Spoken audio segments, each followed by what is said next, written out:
तो hello student, कैसे हैं आप सब। स्वागत है सबका मेरे यूट्यूब चैनल इंग्लिश क्लास पर। और आज फिर एक मैं नए वीडियो के साथ आपके सामने हाजिर हूँ। आज का जो वीडियो है वो आपका बिहार बोर्ड क्लास 9th का जो पनोरमा बुक है, फर्स्ट बुक है पार्ट 1 पनोरमा, उसका आपका जो है दूसरा चैप्टर प्रोज सेक्शन से, मतलब कहानी की तरफ से दूसरा चैप्टर में लेकर आ गया हूँ। और इसके पहले मैंने पहला चैप्टर का वीडियो ऑलरेडी बना दिया है, उसका प्लेलिस्ट भी मैंने बना दिया है, आप वहां से जाकर उसको देख सकते हैं। आज का जो वीडियो है वो बहुत ही महत्वपूर्ण है 9th क्लास के विद्यार्थियों के लिए। और ये चैप्टर ही बहुत महत्वपूर्ण है क्योंकि ऐसा हमेशा देखा जाता है, हमेशा देखा गया है कि एग्जाम में जो है वो मैक्सिमम क्वेश्चन इन चैप्टर से पूछता है। कुछ ऐसे चैप्टर्स हैं पूरे लेसन में, आपका पूरे बुक में, जो कि एग्जाम के लिए बहुत महत्वपूर्ण रहता है। उनमें से यह एक लेसन भी यह भी है जो बहुत महत्वपूर्ण है। तो आप बिल्कुल वीडियो को ध्यान से देखिएगा, स्किप मत कीजिएगा, नहीं तो बातें आपको समझ में नहीं आएंगी।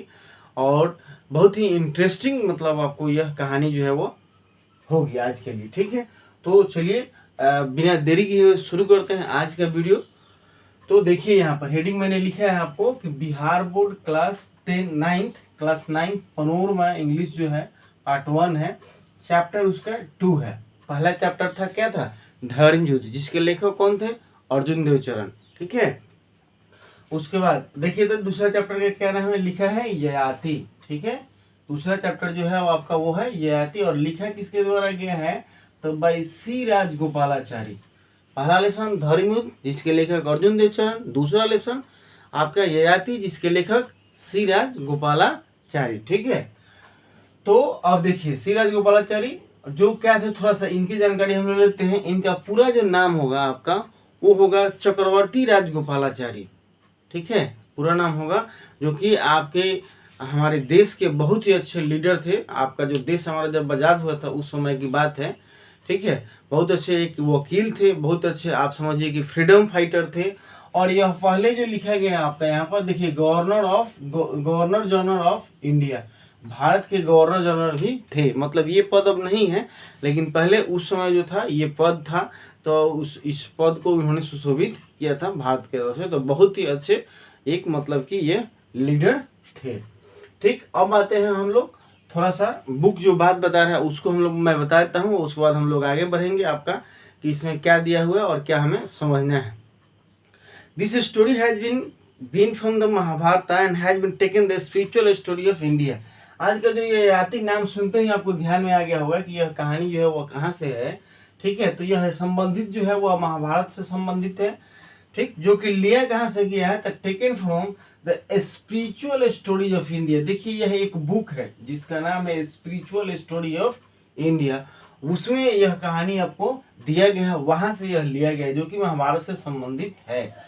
और उसको किसने रेंडेड किया और किसने एडिटेड किया है, मतलब कौन व्यक्ति जो है उसको वहां से संकलित किए हैं। और उसमें थोड़ा सा मतलब एडिटेड का मतलब होता है कम बेच जोड़ घटाव करना। जैसे कि अगर आप 9th क्लास में पढ़ रहे हैं तो पूरा जो ययाति का लेसन अगर आपको दे दिया जाए तो पढ़ने में बहुत समय लगेगा, बहुत अधिक टाइम लगेगा। इसलिए जो है आपको वो एडिटेड का मतलब होता है कि जो महत्वपूर्ण बात है जिससे बच्चों को कुछ शिक्षा मिल सके, बच्चे इस बात को समझ सके, उसको एडिटेड ऐसे किया गया है। तो आपका जो रेंडेड किया गया है और एडिटेड जो किया गया है इस कहानी को, वो कौन व्यक्ति है, तो आपका कौन है, तो चमन लाल जी हैं। ठीक है, इनका नाम है चमन लाल। और the publication division, the ministry of information and broadcasting, और जो पब्लिश हुआ है वो भारत सरकार के मतलब कि अंडर में ही यह पब्लिश हुआ है। The government of India, Bharat सरकार का जो पब्लिकेशन डिपार्टमेंट है, किसी भी को पब्लिश करने के लिए जो टीम होता है उस टीम से यह जो है आपका क्या है, गठित है। और उसके थ्रू यह पब्लिश हुआ है। पब्लिश का मतलब लोगों के बीच आया है, हम लोग पढ़ रहे हैं।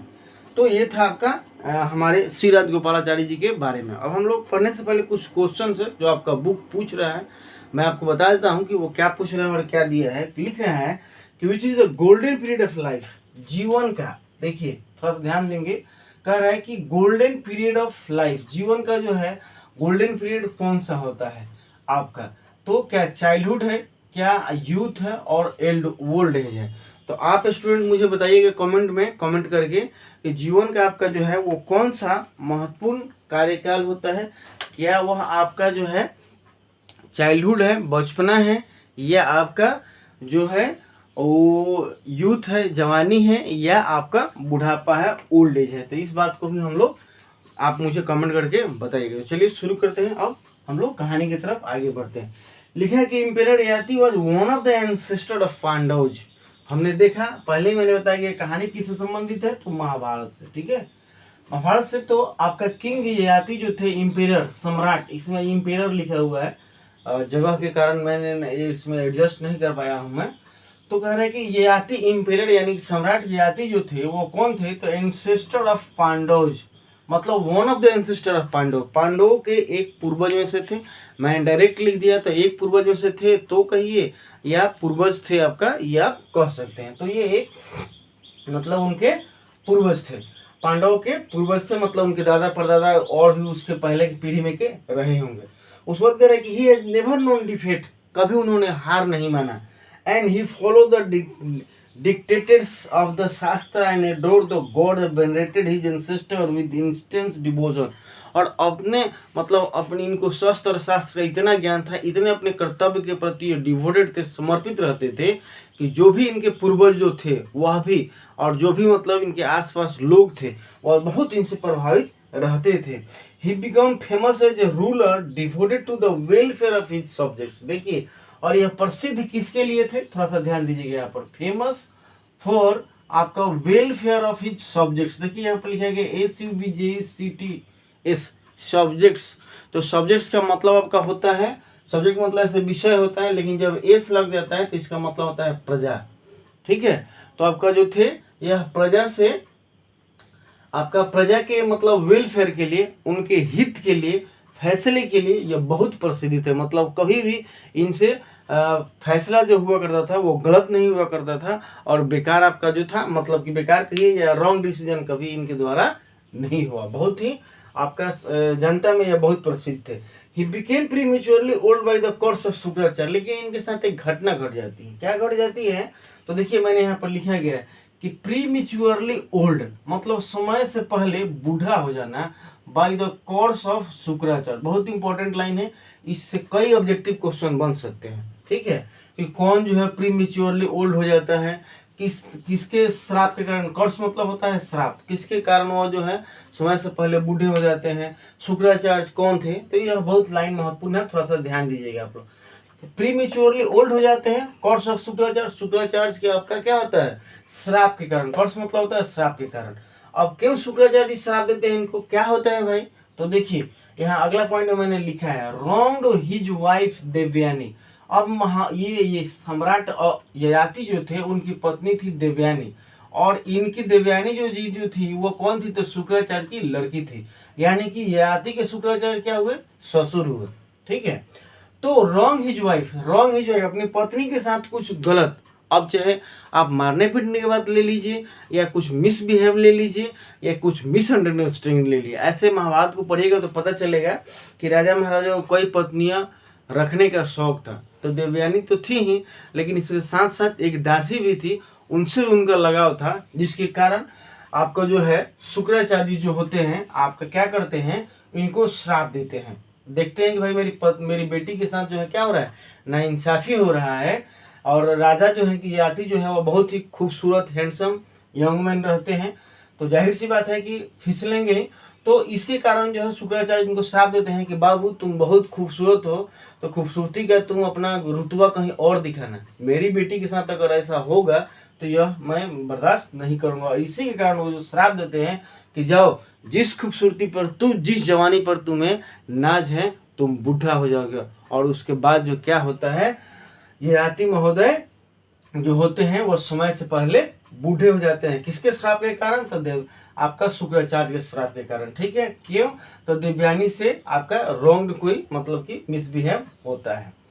अब क्या होता है, थोड़ा सा हम लोग बुक से देखते हैं कि and in what the popular Mahabharata he attend the that old age in which destroy beauty and brings the miserages, and it's needless to describe the miserage vigorous youth suddenly blind आपका obligate into age and where horrors of loss and accentuated the pangs of recollection। अब देखिए इतनी सभी बातों का मतलब यह हुआ कि अब तो जो वो यंग थे बिल्कुल, तो आपका हम लोग कहते हैं कि शरीर बूढ़ा हो जाने से क्या मन बूढ़ा हो जाएगा क्या? ऐसा ही इनके साथ कुछ होता है। ठीक है, आपका ये तो समय से पहले बूढ़ा हो जाते हैं, लेकिन मन तो अभी जवान होता है, यंग होता है। तो अभी इनको जीवन को जीने की इच्छा जो होती है वो खत्म नहीं होता है। वो चाहते हैं कि मैं अब जीवन को भी और जीऊँ, अपने अपने मन मतलब मन मुताबिक मैं जीवन को अभी भी जीऊँ। ठीक है, लेकिन क्या होता है कि बूढ़ा होने से इनकी ब्यूटी खत्म हो जाती है, सुंदरता खत्म हो जाती है, चाम झूल जाते हैं, बाल भूरे हो जाते हैं, दांत टूट जाते हैं। ऐसा आप कह सकते हैं, इस बुक में दिया गया है। ठीक है, तो अब इनके दिमाग में अब तो जीने की इच्छा है, लेकिन करे क्या, हो तो गए बूढ़े, कमजोर हो गए। ठीक है, श्राप के कारण। तो यहाँ पर देखिए लिखा गया है कि desire for the sensual enjoyment, अभी भी आपका जो था वो भोग विलास के जीवन को, मतलब कि जीवन कहिए आप एक शब्दों में, कि जीने की बहुत बेताबी थी उनके अंदर। भाई अभी तो मैं जीऊंगा, अभी ये क्या हो गया भरी जवानी में। Yati, who found his fare suddenly, the old man is still haunted by the desire of sensual enjoyment. He has 5 beautiful sons and all virtuous and accomplished. Yati called them and appealed to the piteously to their affection.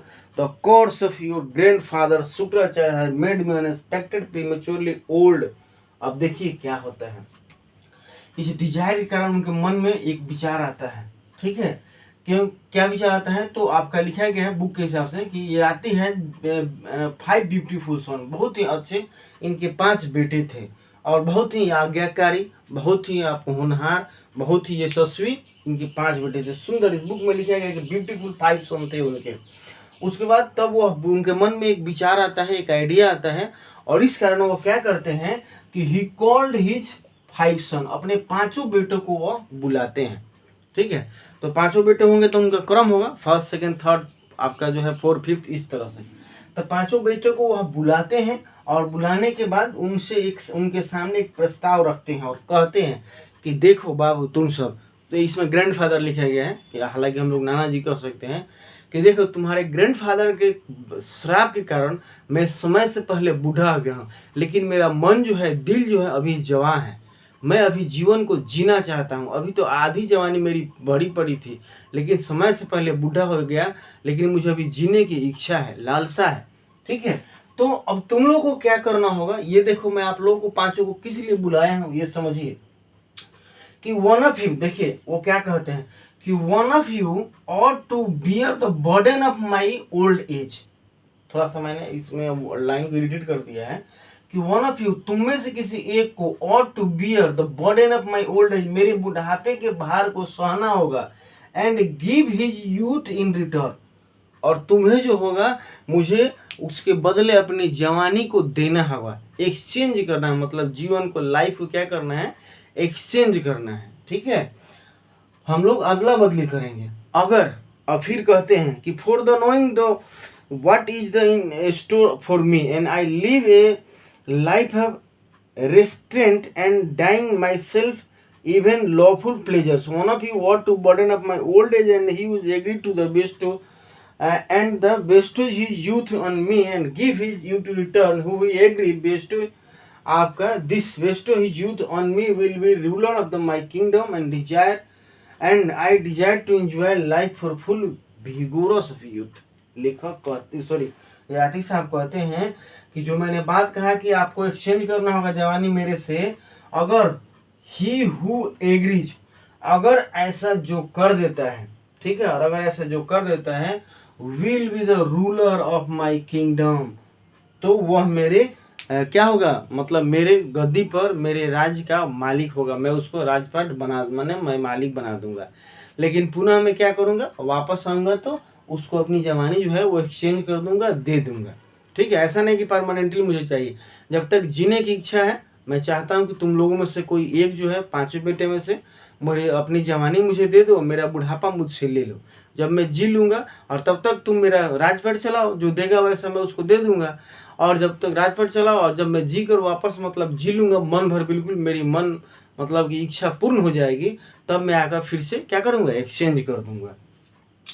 अब समस्या शुरू होती है यहाँ से कहानी में। अब बहुत बड़ा मोड़ आता है। जैसे कि मैंने आपको कहा कि आज्ञाकारी इनके बेटे थे, बहुत सुंदर थे, बहुत नेक थे, बहुत परिश्रमी थे। तो अब समस्या थोड़ा सा शुरू होती है। देखिए, तो सबसे पहले चौथा नंबर पैराग्राफ में लिखा गया पेज नंबर 14 पर, फर्स्ट सन, पहले सन को बुलाते हैं और उससे पूछते हैं वही बात जो हमेशा से पूछा करते हैं, हमेशा से कहा करते हैं कि बाबू तुमको मेरा प्रस्ताव मंजूर है। पहले बच्चे को बुलाते हैं और कहते हैं eldest son do binding, that son reply. तो वह पहला लड़का जो है, देखिए मैंने यहाँ पर एडजस्ट किया है, फर्स्ट सन रिफ्यूज्ड, रिफ्यूज ही पहले ही मैंने लिख दिया ताकि आपको कंफ्यूजन ना हो कि किसने इनकार किया किसने एक्सेप्ट किया, ठीक है। तो रिफ्यूज का मतलब होता है इनकार करना। तो द फर्स्ट सन रिफ्यूज यह कहते हुए इनकार कर दिया कि women and servant will mock at मी। प्रिय पिताजी अगर मैं ऐसा कर देता हूँ, ओ डियर किंग, देखिए लिखा है बुक में, बुक की बात अगर मैं बताऊं, O dear king women and servant will mock at me if I were to take upon my self your old age. अगर मैं आपका बुढ़ापा ले लेता हूँ तो जो भी प्रजा है, जो भी जनता है, आपके नौकर चाकर हैं, महिलाएं हैं, वो सब मेरा मजाक उड़ाएंगे। सब मॉक एट मी का मतलब होता है मेरा मजाक उड़ाना, मेरा खिल्ली उड़ाएंगे कि अरे देखो ना बड़ी जवानी में बूढ़ा हो गया, ठीक है, ये क्या करेगा, अब इससे क्या होगा, इस तरह की बातें कहकर उन्होंने अपना पीछा छुड़ा लिया, ठीक है। कांट डू सो, इसलिए मैं ऐसा नहीं कर सकता हूँ पिताजी। आपके जो और बेटे हैं, जो आपके प्यारे और न्यारे बच्चे हैं, उनसे आप पूछ लीजिए। चलिए 5वां number, the second son was asked, फिर दूसरे बेटे से किंग ययाति जो होते हैं वो पूछते हैं रिफ्यूज टू वर्ड कि बाबू तुमको तुम्हारा क्या विचार है। किससे पूछते हैं? सेकेंड सन से। कौन पूछते हैं? किंग ययाति कि बाबू तुम्हारा क्या विचार है, तुम बताओ थोड़ा। तो देखिए यहाँ पर मैंने लिखा है द सेकेंड सन रिफ्यूज, दूसरे बेटे ने भी इनकार कर दिया है। क्या कहते हुए? वो कह रहा है कि father you ask me to old up which destroy the strength and beauty and also I wisdom, I am not strong enough to do so. कि old age destroy strength, beauty and wisdom. पिताजी पहले सन ने भी क्या कहा, देखिए यह भी एग्जाम में कभी कभी पूछता है, आप लोग बिल्कुल ध्यान रखिएगा कि पहले बेटे ने क्या कहा, इनकार किया या क्या कहा था, दूसरे बेटे ने क्या कहा, तीसरे बेटे ने क्या कहा, ये सब महत्वपूर्ण है इसलिए मैंने लिखा है। तो दूसरे बेटे ने क्या कहा कि सेकंड सन रिफ्यूज ओल्ड एज। पिताजी बुढ़ापा जो है वो क्या कर देता है, शक्ति को नष्ट कर देता है, मतलब हमें कमजोर बना देता है, हमारी सुंदरता को खत्म कर देता है और बुद्धि भी भ्रष्ट हो जाती है, नष्ट कर देता है। तो ऐसे में बताइए कि जब हम ये सब मेरे साथ हो जाएगा तो मैं क्या कर सकूंगा। अगर आप मुझे राज्यपाट दे दीजिएगा तो उससे क्या होने वाला है, ठीक है, कुछ नहीं होगा। इसलिए मुझे यह प्रस्ताव मंजूर नहीं है। आप दूसरे बेटे से पूछ सकते हैं, आगे जो बेटे हैं उनसे पूछ सकते हैं। The third son and wisdom I not कर है। उसके बाद अब तीसरा सन की सीधे बारी आती है, तीसरे सन से पूछते हैं। The third son refused, refuse मैंने लिख दिया, तीसरे बेटे ने भी इनकार कर दिया।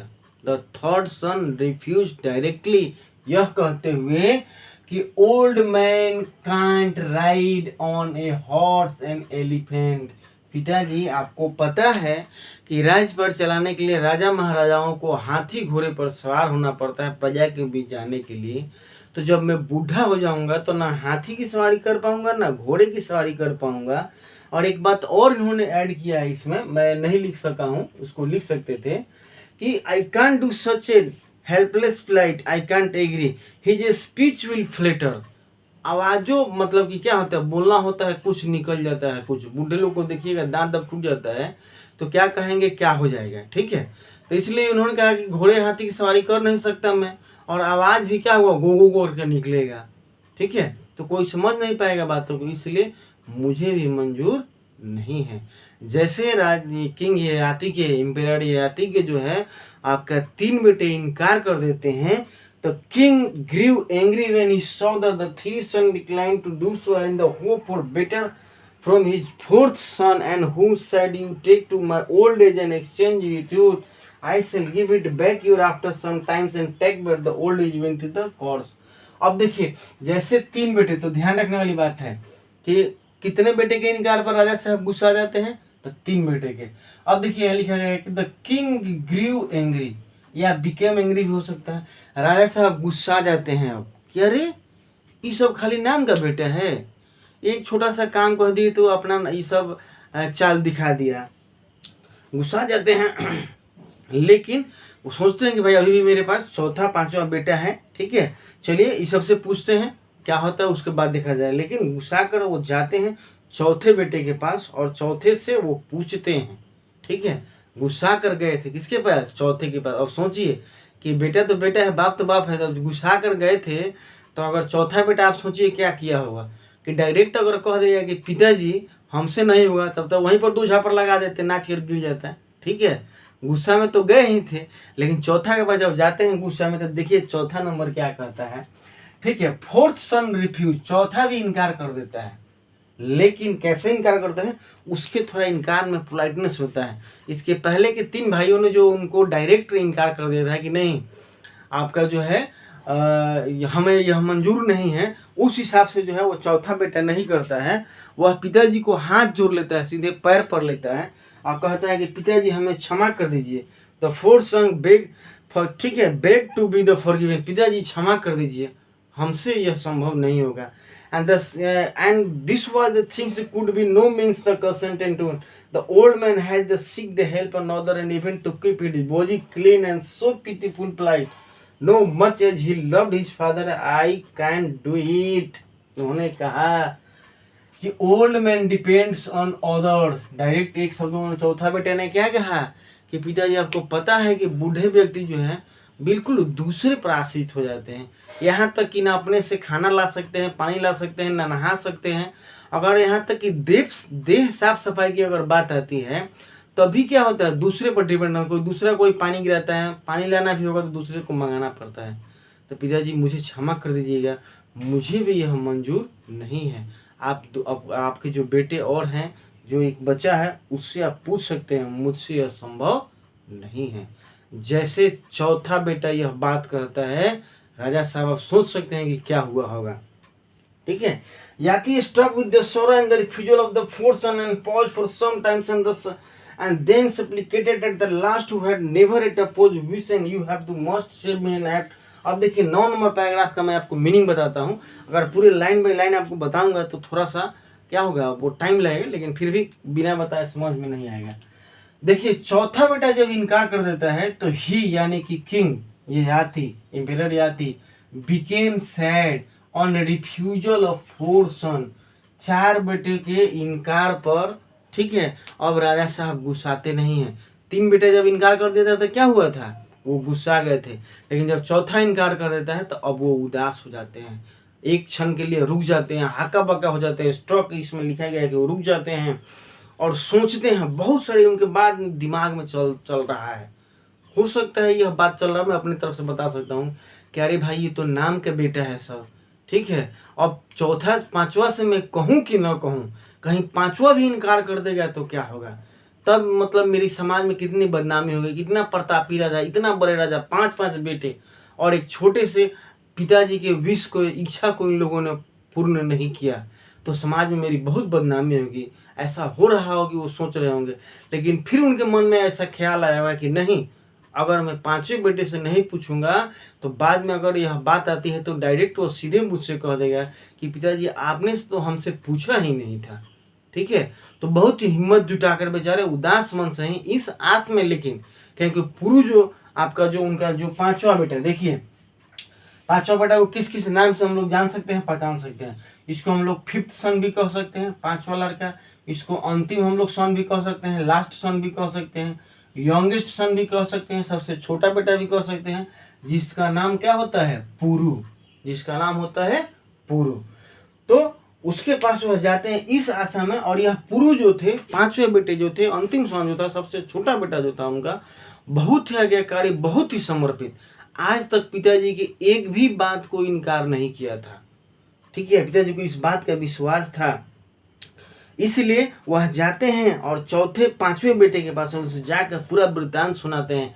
ये देखो तुम्हारे भाइयों ने सबने इनकार कर दिया आपका शुक्राचार्य जी के द्वारा, ठीक है। उनके कारण मैं क्या हो गया हूँ, बूढ़ा हो गया हूँ, मेरी देखो स्थिति कैसी हो गई है, लेकिन मैं अभी भी जीना चाहता हूँ, ठीक है।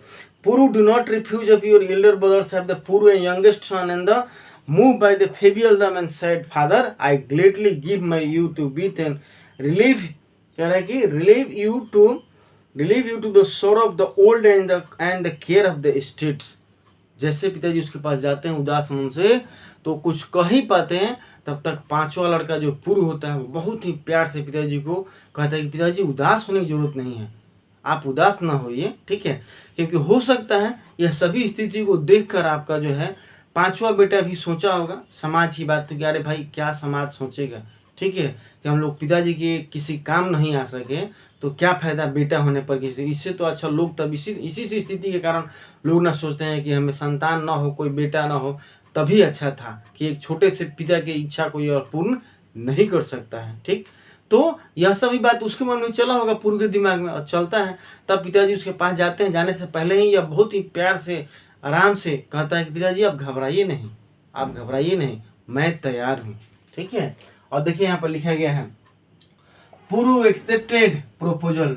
पूर्व जो है वह पिता के प्रस्ताव को, इस बुढ़ापा जवानी और बुढ़ापा को जो चेंज करने का होता है, ठीक है, उसके लिए तैयार हो जाता है और कहता है gladly give you my youth and relief, मैं अपने खुशी पूर्वक अपनी जवानी आपको देने के लिए तैयार हूँ पिताजी, आप उदास न होइए, और आपका बुढ़ापा लेकिन मैं तैयार हूँ। पूर्व who accepted the old age his father rule the kingdom the acquired a great knowledge, और वहीं से क्या होता है दोनों का एक्सचेंज होता है। उसके पिताजी जाति जो है पुरु का एज ले लेते हैं, यंग एज ले लेते हैं, और पुरु जो है पिताजी का ओल्ड एज ले लेता है। पिताजी अपने कथनानुसार, प्रपोजल के अनुसार उसी समय उसको राजपाट दे देते हैं, गद्दी देते हैं कि बाबू तुम अब संभालो और हम चले अब जीने के लिए, और वहाँ से वह अपने लाइफ को एंजॉय करने के लिए निकल जाते हैं, जीवन को जीने के लिए निकल जाते हैं, ठीक। इधर पुरु जो होता है वो बहुत अच्छे ढंग से शासन को चलाता है, क्योंकि आज्ञाकारी तो था ही, मेहनती था ही, ठीक है, और इतना अच्छा से चलाता है। इसमें देखिए लिखा गया है, मैंने लिखा है कि पुरु उसी समय से ruled and acquired great renowned, मतलब रिनोन मतलब क्या होता है कि पिताजी के भी, मतलब पिताजी से भी बेहतर वो क्या करता है, आपका शासन करता है, वहाँ पर प्रजा को खुश रखता है। जैसे कि आपने देखा होगा, ठीक है, फिल्म बाहुबली आपने देखा होगा, तो अमरेंद्र बाहुबली जो होता है, महेंद्र बाहुबली जो होता है, यानी कि जो उसके पिताजी जो होते हैं उससे बेहतर प्रजा जो है उसके बेटे से ज़्यादा खुश होती है, मतलब कि उससे अच्छे ढंग से वो क्या करता है, रूल करता है, शासन करता है। उसी तरह कुछ इनके साथ होता है कि पिताजी के किंगडम को संभालते हुए ही बहुत ही अच्छे ढंग से सभी सही निर्णय लेना, प्रजा को खुश करना, ये क्वालिटी इनके अंदर होती है और बहुत प्रसिद्ध हो जाते हैं प्रजा के बीच। इधर याति महोदय क्या करते हैं कि अपने जवानी को लेते हैं और वो जीने के लिए चल देते हैं और चले जाते हैं, और जाने के समय में जीते जीते कहाँ जाते हैं, एक बात और भी एग्जाम में आता है, बहुत इंपॉर्टेंट है कि याति वेंट टू द, जीने के क्रम में went to the garden of Kuber, यह याद रखना होगा, कुबेर के बगीचे में भी जाते हैं, garden of Kuber, and spend time, अब कुछ समय बिताते हैं विथ अप्सरा, परियों के साथ कुछ समय बिताते हैं, जैसा कि इनकी इच्छा थी, इनकी अभिलाषा थी जीने का जीवन को, ठीक है। तो जीवन का हर चीज को यह एंजॉय करते हैं, धरती पर हर चीज को वो क्या करते हैं, मतलब कि जीते हैं, खाना पीना रहना ऐशो आराम, हर जिंदगी को वो जीते हैं उस जवानी को लेकर। After long years spent in the van in the thought of the quench desire and the indulgence, the truth dawned on his and returning to Puru he said, अब क्या होता है, जितना यह जीते हैं इस जवानी को उतना उनको जीने का मन करता है, कि और थोड़ा सा जिए, और थोड़ा सा जिए, वही दिल मांगे मोर वाली बात, more and more, more and more, और अधिक और अधिक।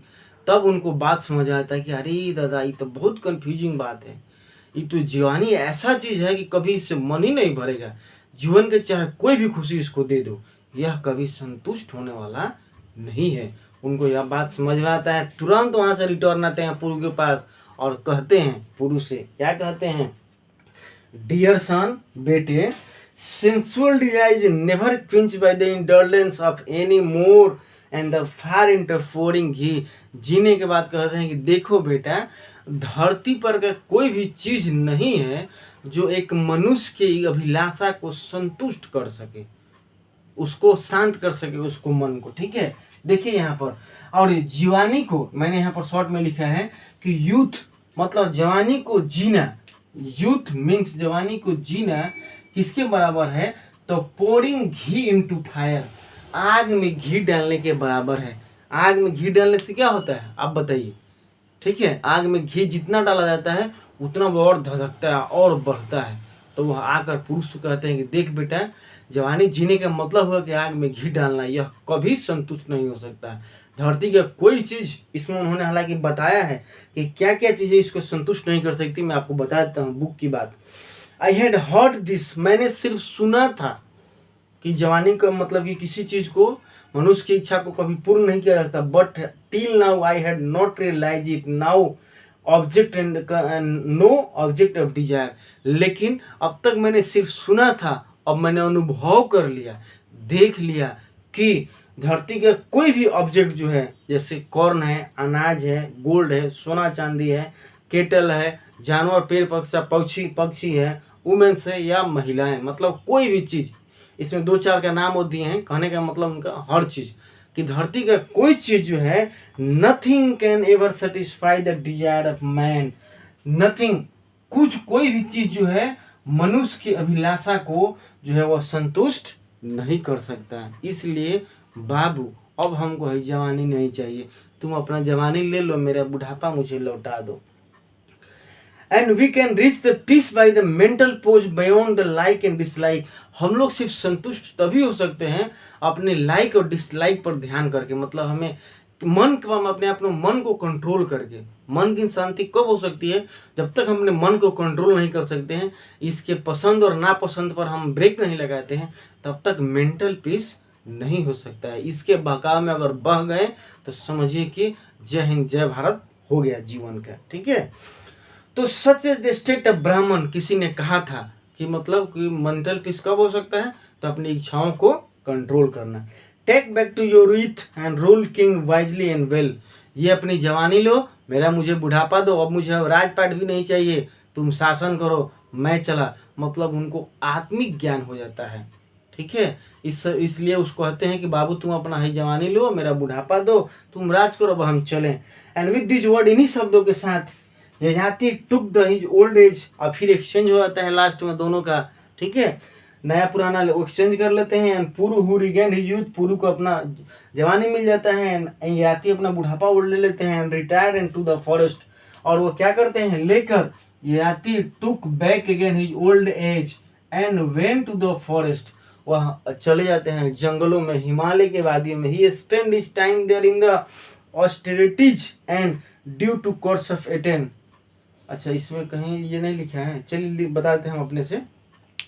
तो क्या करते हैं आपका कि वहाँ से अपनी जवानी लेते हैं, आत्मिक ज्ञान हो जाता है, मन का मतलब अब तृष्णा वाली बात खत्म हो जाती है, चले जाते हैं जंगलों में, पर्वतों पर, हिमालय पर्वत पर या कहीं जंगल में जाकर तपस्या करते हैं, और इतनी जोरदार तपस्या करते हैं फॉरेस्ट कि एटेन द हेवन, कि उनको मरणोपरांत यानी कि स्वर्ग की प्राप्ति हो जाती है।